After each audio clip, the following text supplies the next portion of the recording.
Screen आप लोगों को दिख रही है? स्क्रीन दिखी? Yes sir. Good afternoon. Screen दिखाई पड़ रही है? Yes sir. तो ये 41 एक्सरसाइज हो गई थी, है ना? जी सर। 41 एक्सरसाइज में जो नीचे दिए गए हैं, जो वाक्यांश दिए गए हैं, उनकी प्रैक्टिस करिए। मैं उनको अभी बोलूंगा, उसके बाद तब आगे शुरू करूंगा, ठीक है? जी सर।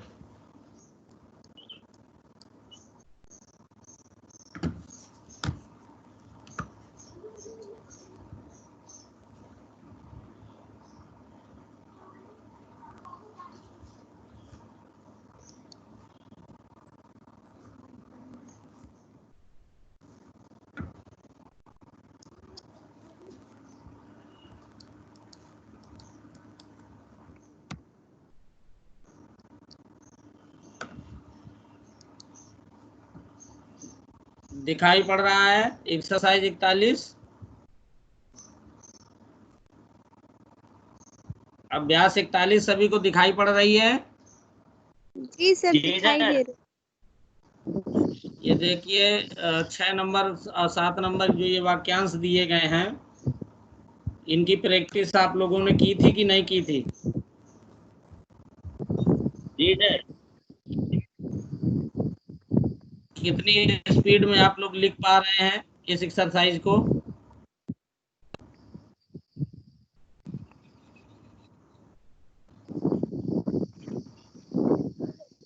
इस एक्सरसाइज को कितनी स्पीड में लिख पा रहे हैं?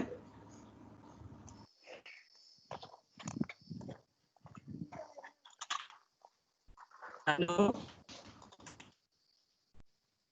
अभिषेक, अभिषेक कुशलता, आवाज नहीं पहुंच रही क्या हमारी? ये कह रहे हैं कि ये जब तुमने प्रैक्टिस की है तो कितनी स्पीड में लिख पा रहे थे इसको? इसको लिख रहे थे सर, स्पीड इसकी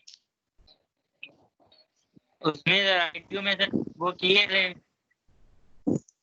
हाँ।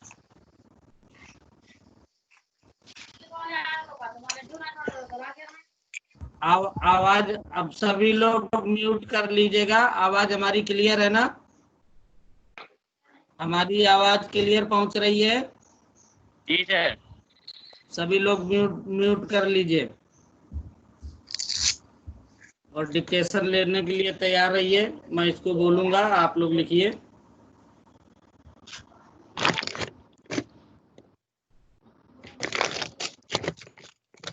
Ready, start.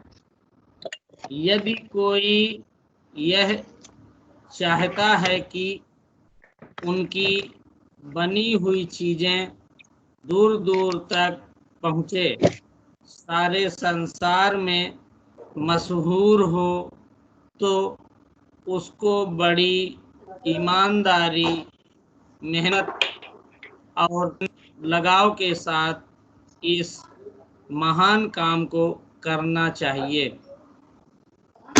पैराग्राफ, आदमी का यह फर्ज है कि दूसरों के सुख दुख को पहचाने, उनकी मुसीबत में मदद करे और यदि समय पड़े और हो सके तो उनके सारे काम का बंदोबस्त करते।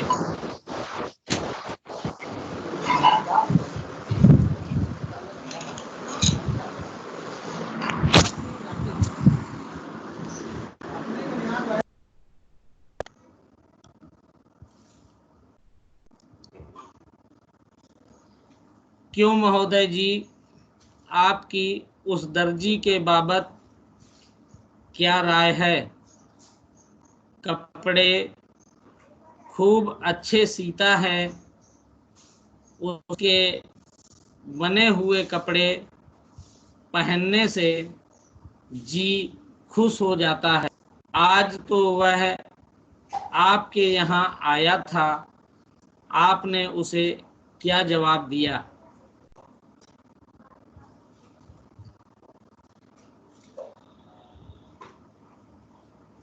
सभी लोगों ने लिख लिया या किसी का छूटा है? जिसका छूटा है वो अनम्यूट करके हमें बताए।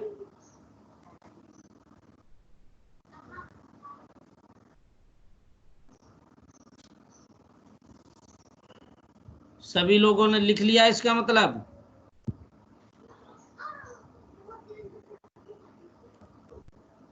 हेलो, जी सर। अब मैं इससे थोड़ा तेज बोल रहा हूँ, पैरा चेंज कर लीजिएगा। ठीक है, रेडी स्टार्ट। यदि कोई यह चाहता है कि उनकी बनी हुई चीजें दूर दूर तक पहुँचे, सारे संसार में मशहूर हो, तो उसको बड़ी ईमानदारी, मेहनत और लगाव के साथ इस महान काम को करना चाहिए।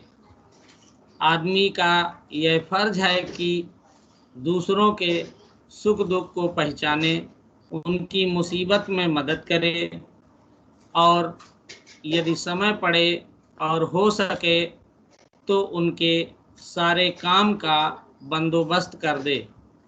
क्यों महोदय जी, आपकी उस दर्जी के बाबत क्या राय है? कपड़े खूब अच्छे सीता है, उसके बने हुए कपड़े पहनने से जी खुश हो जाता है। आज तो वह आपके यहाँ आया था, आपने उसे क्या जवाब दिया?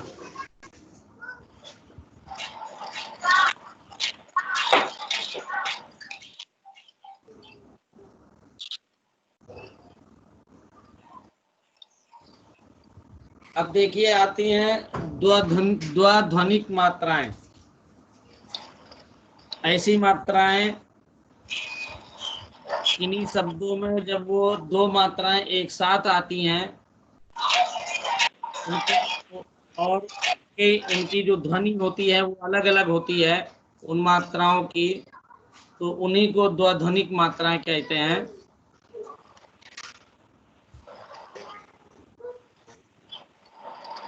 जैसे आई, आओ, आऊ, ओई, उआ, ईओ। कुछ कुछ मात्राएं हैं ये जो दो मात्राएं एक साथ आती हैं, या तीन मात्राएं कहीं कहीं पे एक साथ आ जाती हैं। तो ये जहाँ दो मात्राएं एक साथ आए वो द्वध्वनिक मात्राएं कहलाती हैं। इन द्वध्वनिक चिन्हों में अधिकतर पहली मात्रा अधिक आवश्यक होती है, क्योंकि पहले आने के कारण उनका बोध होना आवश्यक है।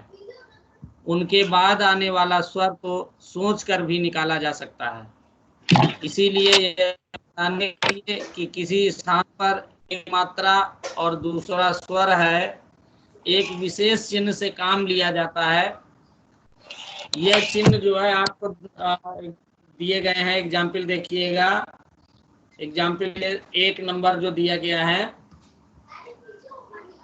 एक नंबर में जो बायां चिन्ह दिया गया है और ये दायां चिन्ह, बायां और दायां, ये दो ही चिन्ह हैं।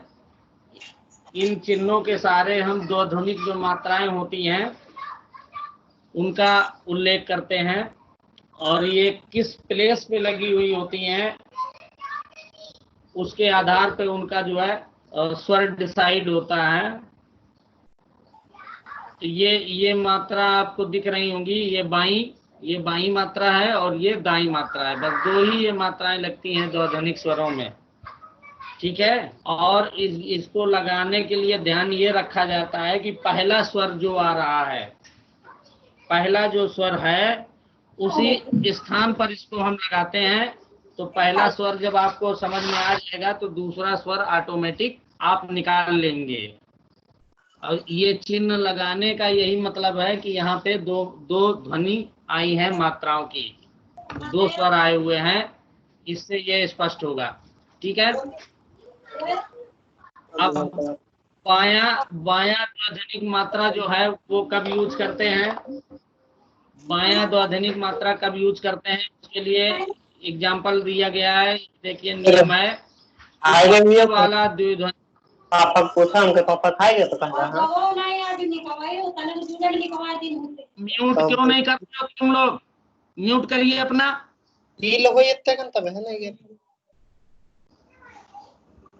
तो बायां वाला द्विध्वनिक चिन्ह पहले स्थान पर आए और उसके पश्चात ही कोई दूसरे आने वाले स्वर को सूचित करता है। जैसे बायां वाला जो यूज किया जाता है तो पहला जो स्वर उसका होता है वो आय का स्वर निकलता है, और उसके बाद कोई भी स्वर आएगा वो जब आप सेंटेंस पढ़ेंगे तो आ जाएगा। जैसे गैया और मैया लिखा हुआ है, गैया और मैया, तो अय की मात्रा आप लोग जानते हैं, अय की मात्रा फर्स्ट प्लेस की मात्रा है। तो ये देखिए फर्स्ट प्लेस पे ये बायां वाला द्विध्वनिक स्वर आपने लगा दिया, तो ये इससे स्पष्ट हो गया कि ये यहाँ पे द्विध्वनि आई हुई है, गया और ये मैया। ठीक है।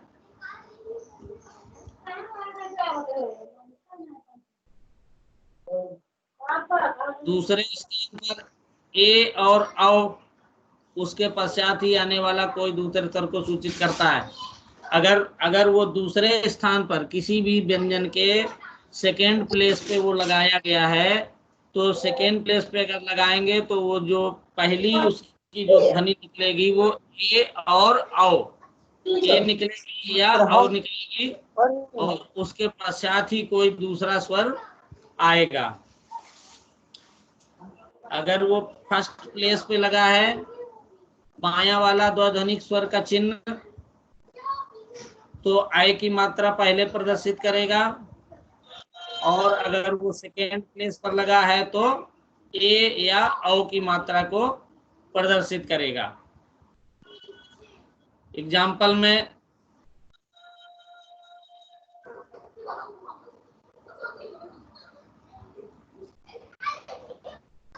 देखिए, एग्जाम्पल में ये लिखा हुआ टेया,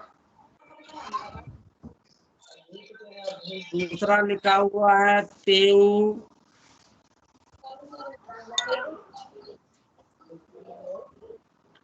कौआ, महुआ और नहीं सर, पौवा है। पौवा है सर।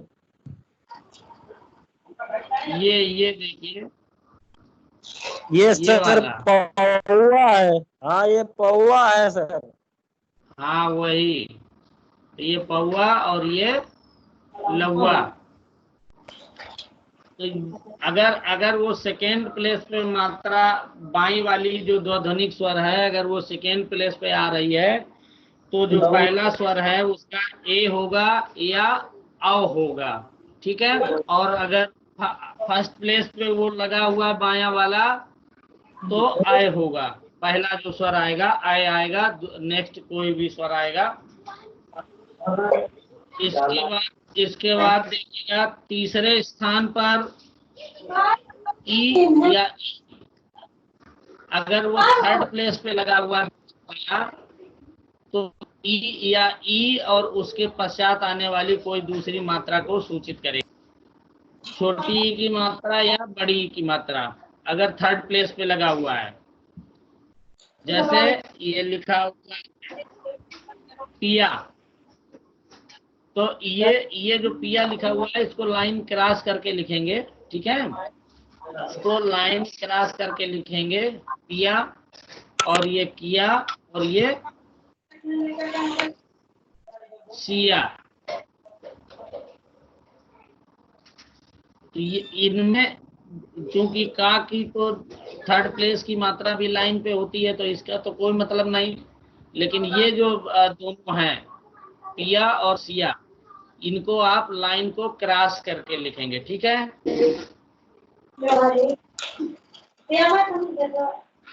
तो ये अगर थर्ड प्लेस पे लगा होगा बायां वाला द्वंद्विक चिन्ह, तो सबसे पहला वाला जो निकलेगा, जो मात्रा निकलेगी, वो छोटी ई या बड़ी ई की मात्रा प्रदर्शित करेगी।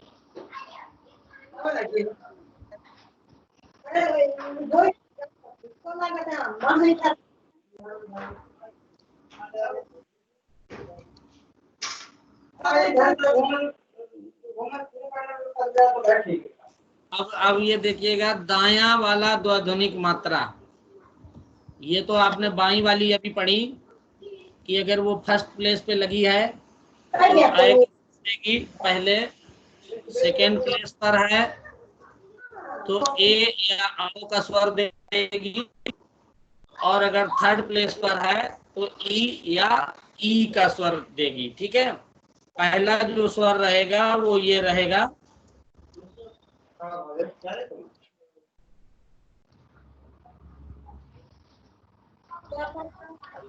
अब आप देखिए दायां वाला द्वंद्विक स्वर कब यूज किया जाता है। दायां वाला चिन्ह पहले स्थान पे आ और इसके पश्चात आने वाले कोई भी दूसरे स्वर को होता है।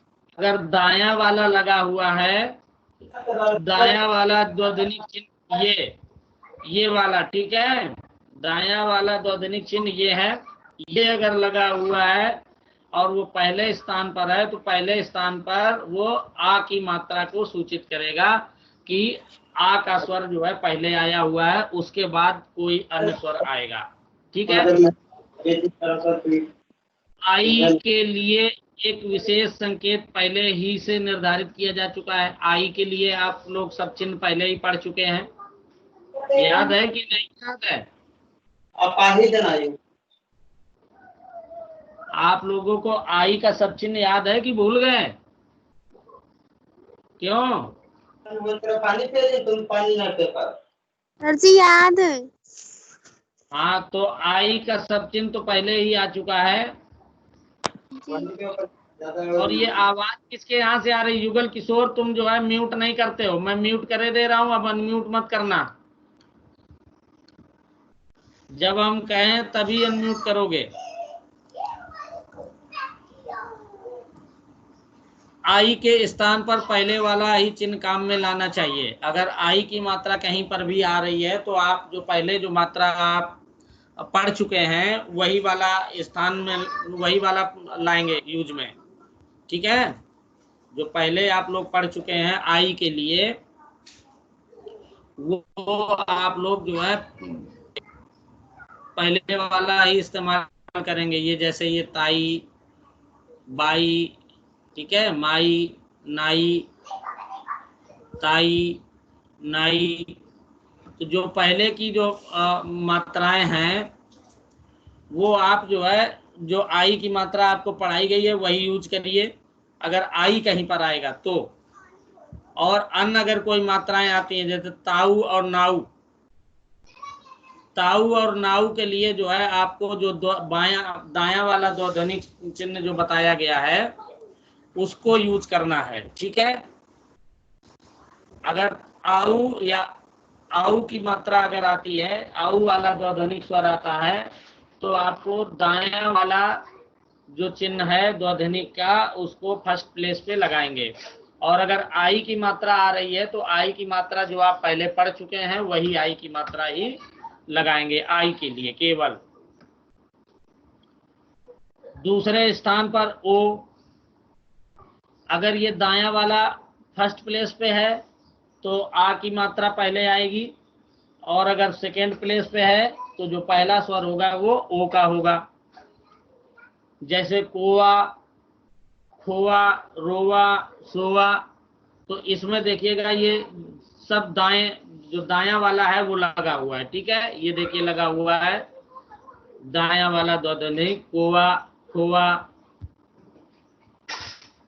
रोवा और सोवा। तो अगर जो दायां वाला द्वंद्विक स्वर है सेकेंड प्लेस पे आता है तो वो पहला जो स्वर होगा वो ओ का, बाद में कोई सा भी स्वर आएगा और अगर फर्स्ट प्लेस पे आता है तो आ का उच्चारण देगा, आ का। लेकिन आई के लिए जो आप मात्रा पढ़ चुके हैं वही लगाएंगे। अब ये देखिएगा, जैसे अगर थर्ड प्लेस पे आता है, यदि आप चाहते हैं कि रोवा सोवा ना पढ़ा जाकर रोई और सोई पढ़ा जाए तो आप उस शब्द को लाइन काट कर लिखिए, रोई और सोई। जैसे ये रोवा और सोवा लिखा हुआ है, ये रोवा और ये सोवा लिखा हुआ है, लेकिन अगर रोई और सोई लिखेंगे तो इसको लाइन को क्रॉस कर देंगे। लाइन को क्रॉस करके लिख देंगे तो वो ओ आ की मात्रा के बजाय ओ ई की मात्रा हो जाएगी। ठीक है, ये देखिए लाइन क्रॉस करके 8 नंबर पे लिखा हुआ है रोई और सोई।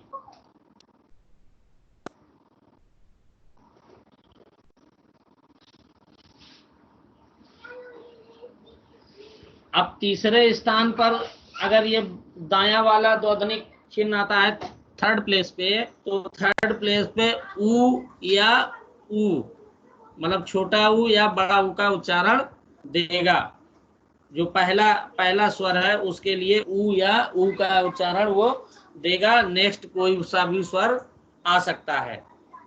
नेक्स्ट जो स्वर होगा वो कोई सा भी होगा। जैसे ये देखिए लिखा हुआ है पुआ, बुआ। इनको हम लाइन क्रॉस करके लिखेंगे क्योंकि थर्ड प्लेस की मात्रा आई है, तो हम जो लिखने का जो तरीका है वो हम वही अपनाएंगे, लाइन क्रॉस करके। तो बुआ, बुआ, सुआ और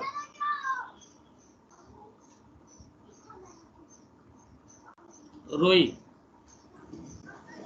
तो ये जो है, अगर थर्ड प्लेस पे दाया वाला द्वंद्विक लगा है तो वो ऊ और छोटा ऊ और बड़ा ऊ की स्वर देगा, और अगर सेकेंड प्लेस पे है तो ओ का देगा, और फर्स्ट प्लेस पे है तो आ का देगा। बस ये याद रखना है। अगर आ और ओ और ऊ इनका स्वर पहले आ रहा है, कोई भी दो ध्वनिक स्वर आ रही हैं और ये स्वर पहले आ रहा है, तो आप दायां लगाएंगे। और बायां वाला आप लोगों को बता गया कि कौन वाला आएगा। अगर ए आएगा तो फर्स्ट प्लेस पे बायां लगाएंगे, अगर ए या ओ आएगा तो सेकेंड प्लेस पे बायां वाला लगाएंगे। अगर ई या बड़ी ई आई, हाँ, इसका जरा रिवीजन करिए। ठीक है, इसका रिवीजन करिए अभी मैं।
हेलो।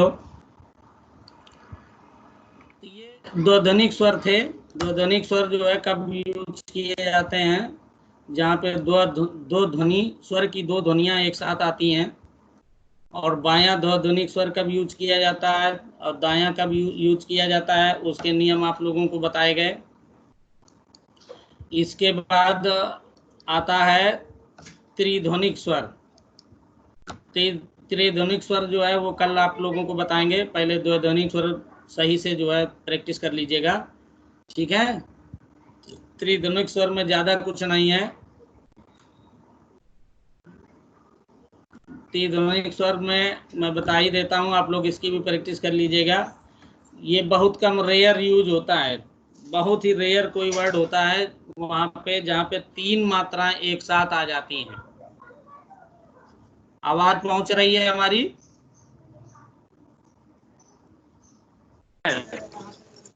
हमारी आवाज पहुंच रही है? जी सर। जी सर। हाँ, तो ये जो त्रिध्वनिक जो मात्राएं होती हैं, इनका इस्तेमाल बहुत ही कम होता है। रेयर ही कोई वर्ड होता है जहाँ पे 3 स्वर एक साथ आते हैं। तो जहाँ पे 3 स्वर एक साथ आते हैं वो त्रिध्वनिक मात्राएं कही जाती हैं शॉर्ट हैंड में। और इनके लिखने का नियम भी द्वंद्विक मात्राओं की तरह ही है।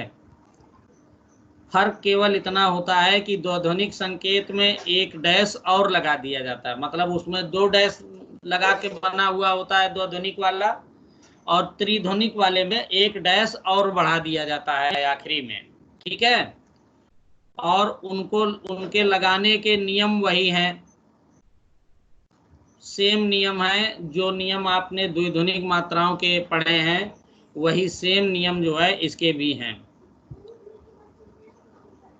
जैसे लाइए, लाइए देखिए लिखना है तो आ की मात्रा के लिए जिसमें आ का स्वर पहले आता है, आप लोग कोई भी हमें बताइए कि इसमें कौन सा द्विध्वनिक वाला स्वर आप लगाते हैं, कौन सा चिन्ह लगाते हैं, बायां वाला कि दायां वाला? दाया वाला। दायां वाला। तो इसमें अगर आ की मात्रा, इसमें देखिए जो पहली जो मात्रा है त्रिध्वनिक में वो आ की मात्रा स्पष्ट हो रही है, तो इसलिए इस लाइए जब हम लिखेंगे तो दायां वाला जो द्वंद्विक स्वर है उसका हम यूज करेंगे और वो फर्स्ट प्लेस पे करेंगे, ठीक है। तो ये हो जाएगा लाइए। और जो नियम हैं, जो नियम हैं शब्द लिखने के, स्वर लोप करने के, जो प्लेसिंग हमने आप लोगों को बताई है, प्लेसिंग वही रहेगी, प्लेसिंग उसकी डिस्टर्ब नहीं होगी।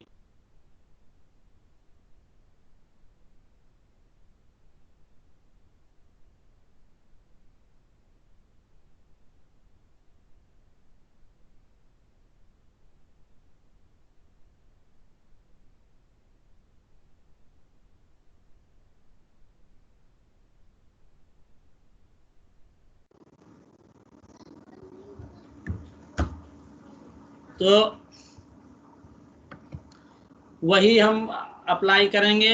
आ की मात्रा है तो हम इसको फर्स्ट प्लेस की मात्रा है, लाइन के ऊपर रखेंगे। और त्रिध्वनिक आई है तो पहले द्विध्वनिक वाली जो दायां वाला हम लगाते हैं वो वाला लगाएंगे और एक डैश और लगा देंगे, जैसा कि 10 नंबर में लिखा हुआ है। देखिए 10 नंबर का जो एग्जाम्पल दिया गया है ये देखिएगा, ठीक है। तो ये देखिए बना हुआ है, ये लाइन को उठा के लाइन के ऊपर बनेगा ये, और दायां वाला ये बना है द्वंद्विक लाई, और एक और इसमें मैं बढ़ा दिया, एक डैश और निकाल दिया, तो ये हो गया लाइए। जैसे हम दायां वाला द्वंद्विक स्वर लगाते हैं, द्वंद्विक चिन्ह लगाते हैं, वैसे ही इसको लगाएंगे, वही सेम लगाएंगे, बस खाली एक डैश ये देखिए लास्ट में निकाल दिया। ऐसे करके ऐसे नहीं लगाएंगे, बल्कि ऐसे करके ऐसे लगेगा, ठीक है। ये ऐसे करके यूं लगेगा। ये दायां वाला द्वंद्विक हो गया और ये एक डैश और लगा दिया।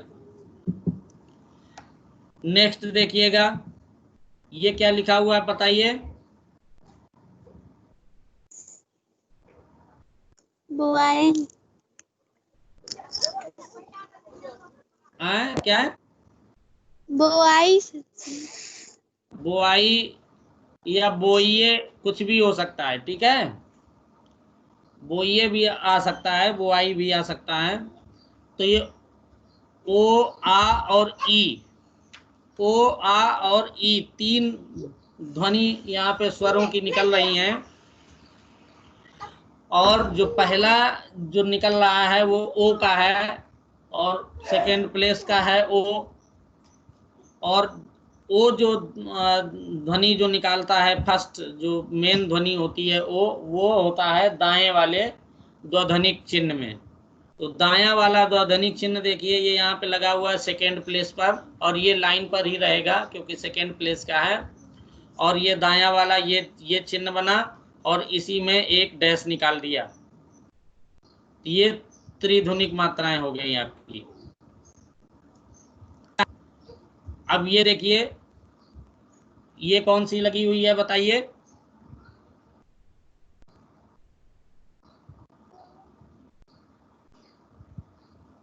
ये बाई सर जी लगी है, बाई बाया वाला। पियाऊ लिखा हुआ है, पियाऊ, ठीक है। ये लाइन क्रॉस करके लिखा जाएगा। और ये बायां वाला लगा हुआ है। बायां वाला अगर थर्ड प्लेस पे आता है तो छोटी ई या बड़ी ई का उच्चारण देती है। जो पहली जो मात्रा होगी वो छोटी ई या बड़ी ई की होगी, थर्ड प्लेस पे है। लाइन को क्रॉस करके आप इसको जो है लिख सकते हैं, ठीक है। और इसमें देखिए क्या लिखा हुआ है।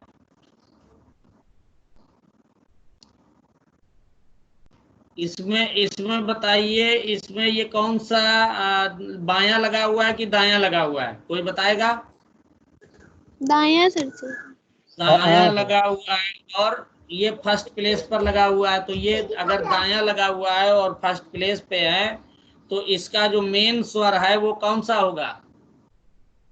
खाई खा।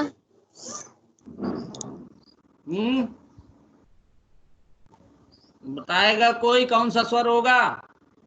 सर जी खा। आ सर, आ। जो मेन नहीं, स्वर है आ वो, होगा सर।